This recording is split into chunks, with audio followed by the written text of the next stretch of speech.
দর্শক, ভারত বাংলাদেশ সম্পর্কের উত্তেজনা চলছে, এটা আমরা সবাই জানি। সর্বশেষ ক্রিকেট নিয়ে যে উত্তেজনা তৈরি হয়েছে, টি-20 বিশ্বকাপে আমরা খেলতে যাব কি যাব না সেই অস্থিরতা চলছে। আজকে আইসিসির প্রতিনিধিরা বাংলাদেশে এসেছেন, বাংলাদেশের কর্তৃপক্ষের সঙ্গে মিটিং করছেন। এরকম একটা পর্যায় যখন চলছে এবং দুই দেশের রাজনৈতিক সম্পর্ক একেবারে তলানিতে, সেটা আমরা জানি। ভারতের সেনাপ্রধান পরপর 2 দিন 2 রকমের কথা বলেছেন এবং বাংলাদেশের বর্তমান সরকার টু সরকার কোনো বাংলাদেশ ভারতের সরকার টু সরকার তেমন কোনো সম্পর্ক না থাকলেও সেনাবাহিনী টু সেনাবাহিনী একটা সম্পর্ক রয়েছে। সেরকম কথাও যখন শুনছি, সেরকম একটা মুহূর্তে পৃথিবীর অন্যতম গুরুত্বপূর্ণ গণমাধ্যম নিউ ইয়র্ক টাইমস, আমেরিকার এই গণমাধ্যম, তারা এই দুই দেশ ভারত এবং বাংলাদেশের সম্পর্ক এবং উত্তেজনা নিয়ে কথা বলেছে। তারা যখন এই সম্পর্ক এবং উত্তেজনা নিয়ে কথা বলেছে এবং সম্প্রতি তারা এটা নিয়ে একটা রিপোর্ট তৈরি করেছে।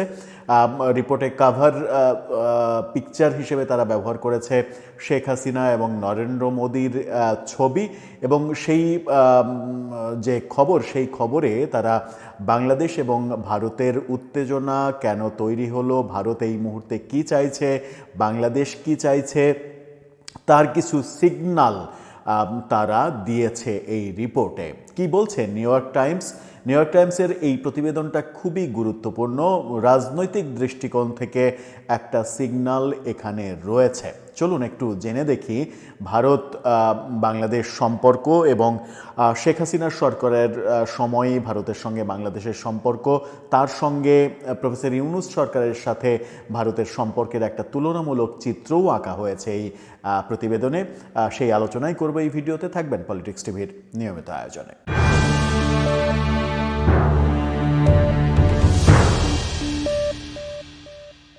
দর্শক, নিউ ইয়র্ক টাইমসের প্রতিবেদনের কথা বলছি। তারা সাম্প্রতিক ইস্যুকে প্রাধান্য দিয়ে এর আগে ভারত মুক্তিযুদ্ধ থেকে শুরু করে গত 54 বছর বাংলাদেশের সঙ্গে কি সম্পর্ক তাদের ছিল এবং বিভিন্ন সময় সেই সম্পর্ক কিভাবে কাদের দ্বারা বাধাগ্রস্ত হয়েছে, সব কিছুই তুলে এনেছে। অনেক বড় রিপোর্ট, অনেক বড় রিপোর্টের সব কিছু নিয়ে আমরা কথা বলবো না, স্পেসিফিক কয়েকটা পয়েন্ট নিয়ে আমরা কথা বলবো। তারা কি বলছে সেগুলো উদ্ধৃতি দিয়েই বোঝার চেষ্টা করব যে ভারত বাংলাদেশের পরিস্থিতিটা কোন দিকে চাইছে এবং আগামী নির্বাচনের প্রেক্ষাপটে ভারতের অবস্থান কি হচ্ছে।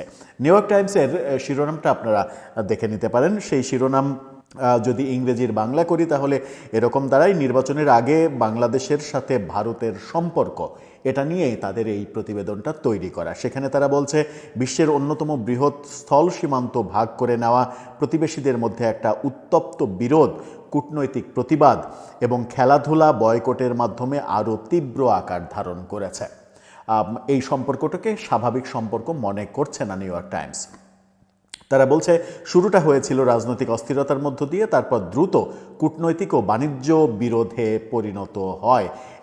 নিউ ইয়র্ক টাইমস কিন্তু বাণিজ্য বিরোধের কথাও বলছে, যখন বাংলাদেশের কর্তৃপক্ষ একাধিক উপদেষ্টা বলছেন রাজনৈতিক সম্পর্ক বাণিজ্যের দিকে প্রভাব ফেলবে না। বলা হচ্ছে যে গত সপ্তাহে দুই দেশ তাদের বিরোধকে এমনভাবে রূপ দেয় যা একে অপরের ক্রিয়া বর্জনের পর্যায়ে পৌঁছাতে পারে। এমন একটা পরিস্থিতিতে পৌঁছেছে যে ভারত বাংলাদেশে আসবে না খেলতে, বাংলাদেশ ভারতে যাবে না, এরকম পরিস্থিতির দিকেই যাচ্ছে। খুব তাড়াতাড়ি ভারতের বাংলাদেশে দ্বিপাক্ষিক সিরিজ খেলতে আসার কথা বিশ্বকাপের পরপরই, কিন্তু বিশ্বকাপ যদি বাংলাদেশ বর্জন করে কিংবা বর্জন যদি এই মুহূর্তে নাও করে, তাহলেও শেষ পর্যন্ত ভারত বাংলাদেশে আসবে কিনা সেটা একটা প্রশ্নবিদ্ধ ব্যাপার। বিশ্বের তারা বলছে যে এই টানাপোড়েনটা শুরু হয়েছে, প্রতিবেশী বাংলাদেশের সঙ্গে সম্পর্ক 1 বছরের বেশি সময় ধরে টানাপোড়েনের মধ্যে রয়েছে। শেখ হাসিনা পতনের পর থেকে এই সম্পর্ক ভেঙে যেতে শুরু করে, যিনি নয়াদিল্লির জোরালো সমর্থন পেয়েছিলেন। অর্থাৎ শেখ হাসিনা তার সঙ্গে ভারতের সম্পর্কটা ভালো ছিল সেইটাই উল্লেখ করছে তারা।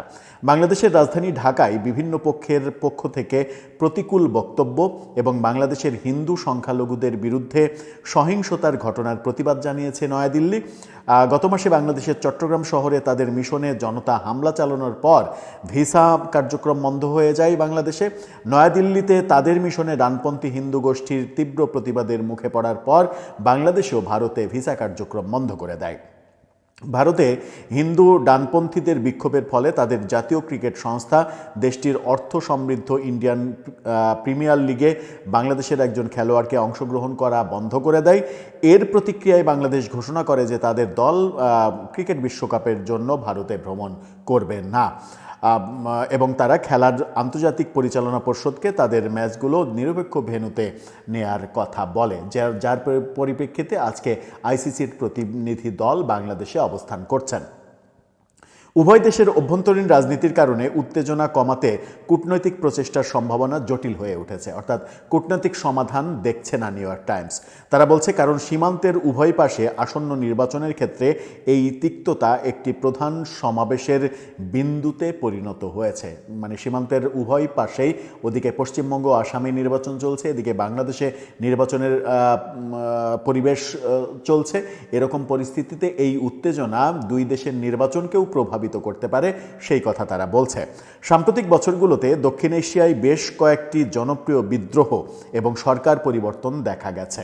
খুবই ইম্পর্টেন্ট ব্যাপার যে ধারাবাহিকভাবে আমরা দেখেছি শ্রীলঙ্কা, বাংলাদেশ, নেপাল, এই ঘটনাগুলোর কথা তারা বলছে। যার ফলে ভারতীয় নীতি নির্ধারকরা এমন একটি ক্ষেত্রে কৌশলগত পরিকল্পনার জন্য আবারও আলোচনায় বসতে বাধ্য হয়েছেন, যেখানে চীনও প্রভাব বিস্তারের জন্য লড়াই করছে। শেখ হাসিনার পতনের পর ঢাকার জন্য বিশৃঙ্খল শূন্যতা, আইন প্রয়োগকারী সংস্থাগুলো বিপর্যস্ত এবং চরমপন্থী শক্তিগুলোকে নিয়ন্ত্রণহীন করে তোলা একটি গভীর পরিচয়িক সংকটের উন্মোচন করেছে। অর্থাৎ নিউ ইয়র্ক টাইমস বলছে যে শেখ হাসিনা পতনের পরে আইন প্রয়োগকারী সংস্থাগুলো বিপর্যস্ত হয়ে পড়েছে, চরমপন্থী গোষ্ঠী, জঙ্গি গোষ্ঠী এক ধরনের আধিপত্য বিস্তার করছে বাংলাদেশে, সেই কথা তারা বলছে, যেটা একটা ভয়াবহ ব্যাপার। তারা বলছে যে 1971 সালে স্বাধীনতা যুদ্ধে যখন বাংলাদেশ পাকিস্তান থেকে বিভক্ত হয়েছিল, তখন ভারত দীর্ঘদিন ধরে বাংলাদেশে একটি সুবিধাজনক অবস্থান ধরে রেখেছিল। সাম্প্রতিক দশকগুলোতে ভারতীয় নেতারা 17 কোটি মানুষের দেশটির সাথে অর্থনৈতিক ও বাণিজ্যিক সম্পর্ক সম্প্রসারণের মাধ্যমে বন্ধন আরও গভীর করার চেষ্টা করেছিলেন। গত কয়েক বছর ধরে বাংলাদেশ ট্রান্সশিপমেন্ট চুক্তির শর্তাবলী অনুসারে ভারতীয় বন্দর দিয়ে পণ্য পাঠাচ্ছিল, যতক্ষণ না ভারত এটি বন্ধ করে দিয়েছে। অর্থাৎ এই সরকার আসার পরে ট্রান্সশিপমেন্ট চুক্তি যে বাতিল করেছে ভারত, সেই কথাও তারা বলছে। ক্রমবর্ধমান অজনপ্রিয় একজন শাসকের সাথে এত ঘনিষ্ঠভাবে জোট বাঁধার ফলে বাংলাদেশে ভারত বিরোধী মনোভাব বৃদ্ধি পেয়েছে এবং যখন একটি গণঅভ্যুত্থান শেখ হাসিনাকে ক্ষমতা থেকে সরে যেতে বাধ্য করে, ইন্টারন্যাশনাল ক্রাইসিস গ্রুপ বাংলাদেশে একটি সাম্প্রতিক বিশ্লেষণে এই কথা বলেছে। বাংলাদেশ ফেব্রুয়ারিতে সংসদীয় নির্বাচনের তারিখ নির্ধারণ করেছে এবং শেখ হাসিনার দলকে অংশগ্রহণ থেকে কার্যকরভাবে নিষিদ্ধ করেছে। সরকার যে শেখ হাসিনার দলকে নির্বাচন করতে দিচ্ছে না, সেই কথাও তারা বলছে। অনেক প্রার্থী ভারতের প্রতি ক্ষোভকে প্রচারণার ইস্যুতে পরিণত করেছেন, যা দেশে ক্রমবর্ধমান ইসলামী চরমপন্থার সাথে মিশে আছে। অর্থাৎ নিউ ইয়র্ক টাইমস বলছে বাংলাদেশে ইসলামী চরমপন্থী একটা গ্রুপ এই ইস্যুতে, মানে শেখ হাসিনা সরকারের এই ইস্যুটা ভারত বিরোধী ইস্যু হিসেবে ব্যবহার করছে। এটা দেশের জন্য মঙ্গলকর নয়, সেই ইঙ্গিত দিচ্ছে তারা বলছে বাংলাদেশের অন্তর্বর্তীকালীন নেতা মোহাম্মদ ইউনূস ভারতের সাথে কার্যকরী সম্পর্ক বজায় রেখে ক্ষমতায় আসা রাজনৈতিক দলগুলোকে খুশি করার জন্য একটি ভারসাম্য খুঁজে পেতে লড়াই করছেন। তিনি লড়াই করছেন এই শব্দটা ব্যবহার করেছেন, কিন্তু পেরে উঠছেন যে না, সেটা অবশ্য একেবারে ডিরেক্ট তারা বলেনি। ভারতের প্রধানমন্ত্রী নরেন্দ্র মোদীর প্রশাসন শেখ হাসিনাকে বিচারের মুখোমুখি করার জন্য, ফেরত পাঠানোর জন্য অথবা ভারতে আশ্রয় নেওয়া তার দলের নেতাদের সেখান থেকে বাংলাদেশের রাজনীতিতে জড়িত হওয়া থেকে বিরত রাখার জন্য মিস্টার ইউনূসের অনুরোধ প্রত্যাখ্যান করেছে।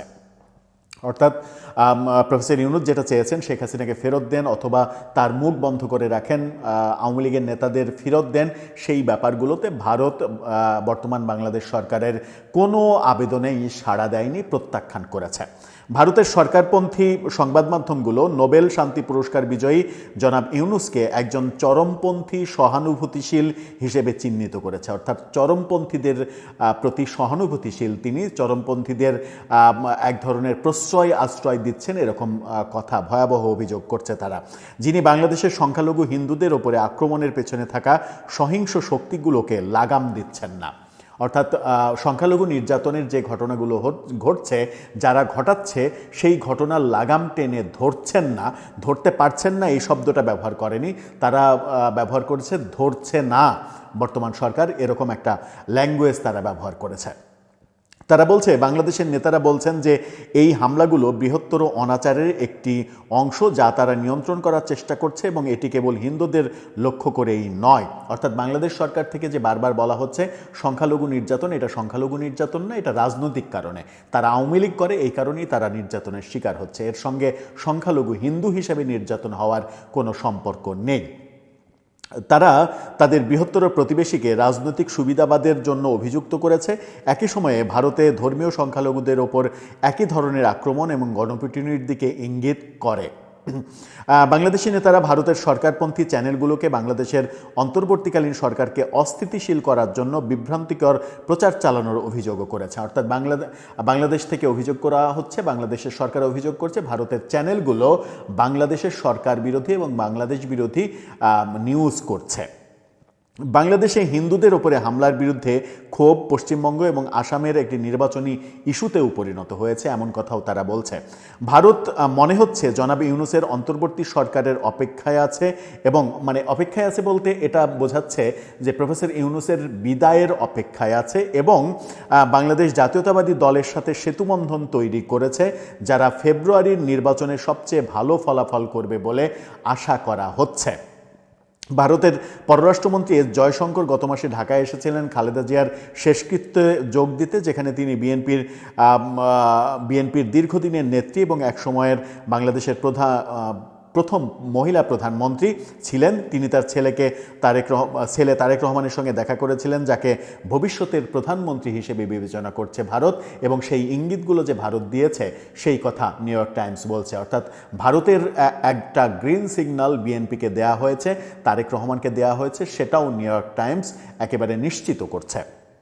হাসিনা পতনের পরপরই সরকারপন্থী ভারতীয় সংবাদ চ্যানেলগুলো বিএনপি এবং জামাত উভয়কেই চরমপন্থী শক্তি হিসেবে চিহ্নিত করেছিল এবং সেইভাবে তারা প্রচার করেছিল। কিন্তু মজার ব্যাপার হচ্ছে, নিউ ইয়র্ক টাইমস বলছে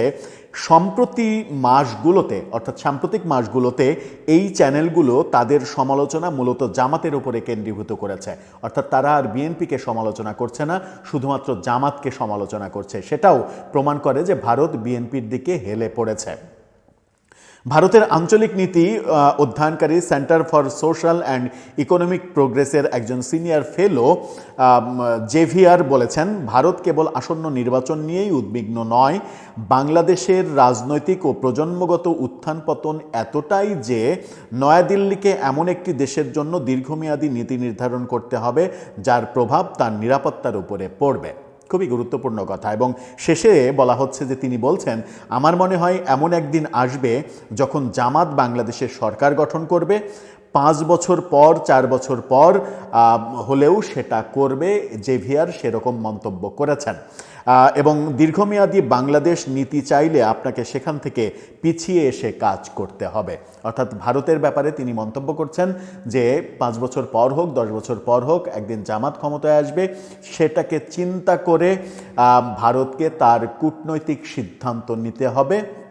ভারত যত পরিকল্পনাই করুক, এটা মাথায় রেখে ভারতকে কাজ করতে হবে, এমন একটা ইঙ্গিত তিনি দিয়েছেন। অর্থাৎ নিউ ইয়র্ক টাইমস তার প্রতিবেদনে এই ইঙ্গিতও দিচ্ছে যে আগামী নির্বাচনে জামাত ক্ষমতায় আসবে না, এটা মোটামুটি নিশ্চিত করছে তারা। পাশাপাশি আগামী 5 বছর হোক কিংবা যতদিন পরেই হোক, খুবই সম্ভাবনা রয়েছে জামাতের রাষ্ট্র ক্ষমতায় আসার ব্যাপারটা, এবং সেই ব্যাপারটা মাথায় রেখেই ভারতকে তার কূটনৈতিক নীতি অবলম্বন করতে হবে এবং তাদের মতো করে তাদের সিদ্ধান্ত নিতে হবে। এই প্রতিবেদন যেটা উল্লেখ করছে সেটা হচ্ছে যে বেশ কয়েকটা ব্যাপার, যেটা জামাতের ক্ষমতায় আসার সম্ভাবনা রয়েছে এরকম একটা ইঙ্গিত দিচ্ছে। ভারত বিএনপির ওপরে হেলে পড়েছে, বিএনপিকে এক ধরনের ইঙ্গিত দিয়ে দিয়েছে আগামী নির্বাচনের পর সরকার গঠনের জন্য, সেটা বলছে। প্রফেসর ইউনূস সরকার উগ্রবাদী চরমপন্থী গোষ্ঠীকে এক ধরনের মানে আশ্রয় প্রশ্রয় দিচ্ছেন, তাদের লাগাম টেনে ধরছেন না, এরকম ভয়াবহ অভিযোগ নিউ ইয়র্ক টাইমস করছে। এখন ব্যাপার হচ্ছে যে এই যে ব্যাপারগুলো তারা তুলে আনলো, সাথে শেখ হাসিনা সরকারের সঙ্গে ভারতের সম্পর্কের কথা তো অবধারিতভাবে বলেছেই, যেটা সত্য কথা। এখন যে ব্যাপারগুলো তুলে ধরলো, প্রফেসর ইউনূস চরমপন্থী ইসলামী গোষ্ঠীগুলোকে এক ধরনের মানে সহযোগিতা করছেন, তাদের লাগাম টেনে ধরছেন না, এটা একটা পয়েন্ট। বিএনপিকে ভারত সিগন্যাল দিচ্ছে, এটা একটা পয়েন্ট। জামাত 5 বছর 10 বছর পরে হলেও ক্ষমতায় আসবে, এটা একটা পয়েন্ট। এই পয়েন্টগুলো যেগুলো বললো নিউ ইয়র্ক টাইমস, দর্শক আপনার কি মনে হয় বাংলাদেশের রাজনীতির ক্ষেত্রে এই পয়েন্টগুলো কতটা গুরুত্বপূর্ণ এবং কতটা বাস্তবসম্মত? এগুলোর কি সত্যতা রয়েছে, নাকি নিউ ইয়র্ক টাইমস তার মতো করে মন গড়া রিপোর্ট করলো বাংলাদেশ এবং ভারত নিয়ে? আপনার মতামত জানিয়ে লিখতে পারেন আমাদের কমেন্ট বক্সে।